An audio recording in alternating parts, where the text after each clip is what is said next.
আসসালামু আলাইকুম গাইজ, আশা করতেছি সবাই ভালো আছেন। Welcome to to princess blogs video.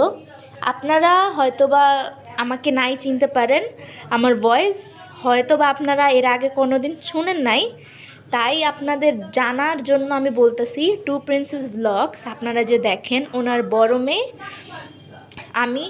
তো হঠাৎ করে টু প্রিন্সেস ব্লগসের মালিক হঠাৎ করে টক ঝাল কিছু খাইতে ইচ্ছা করে, তো আমি ওনার বড় মেয়ে হিসেবে তো আমার মাথায় একটা আইডিয়া আসলো যে আম্মুকে আলু চাট বানাই দিই।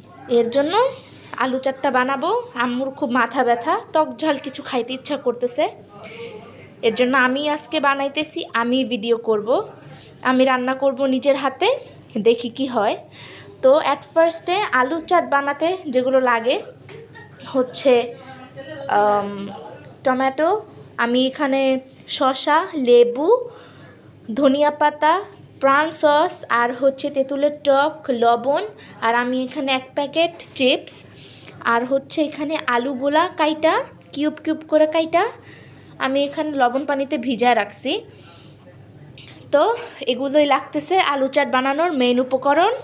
আর আলু চাটগুলো লবণে ভিজিয়ে রাখছি যাতে হচ্ছে এটার কষটা একদমই বের হয়ে যায়। ফার্স্টে হচ্ছে আমি আলুগুলো একটু হলুদ আর মরিচ দিয়ে মাখাবো, আর তারপরে হচ্ছে অফ ক্যামেরায় আলুগুলো ভেজে নিব। এই তো গাইজ, আমি অফ ক্যামেরায় আলুগুলো ভেজে নিছি, এখন পালা সব কিছু মিক্স করার।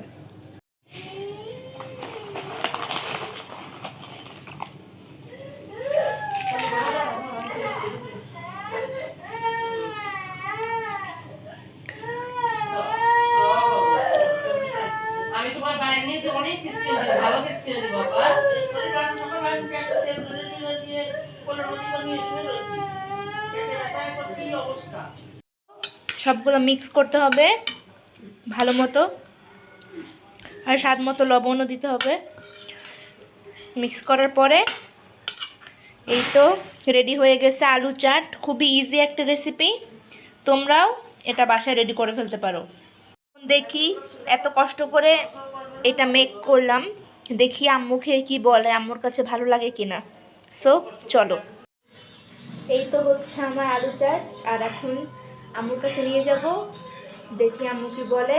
আম্মুর রিভিউটা আপনাদের সাথে শেয়ার করবো। তো আসেন আম্মুর কাছে নিয়ে যাই, দেখি আম্মু কি বলে। আম্মু, এই নাও, এটা তোমার জন্য। এটা হচ্ছে টিকটকের ভাইরাল রেসিপি আলু চাট। তোমার তো টক ঝাল কিছু খাইতে ইচ্ছা করছিল, এর জন্য আমি বানাইছি, খাও। কে বানাইছে? আমি নিজের হাতে বানাইছি। কখন বানাইলা এটা? এই তো কিছুক্ষণ আগে, আধা ঘন্টা হয়েছে মেবে। টক মিষ্টি ঝাল? হ্যাঁ। কি বলো?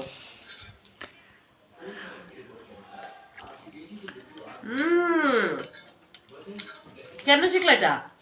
এটা মোস্ট ভাইরাল একটা রেসিপি, টিকটক ভাইরাল রেসিপি আলু চাট। আসলে তো মজা। কেমন হয়েছে মানহা, কেমন হয়েছে? দারুণ দারুণ। Thank you. আজকে এই কামনায় আমি বিদায় নিচ্ছি, আল্লাহ হাফেজ। আর আপনারা সবাইও বাসায় এই রেসিপিটা ট্রাই করবেন।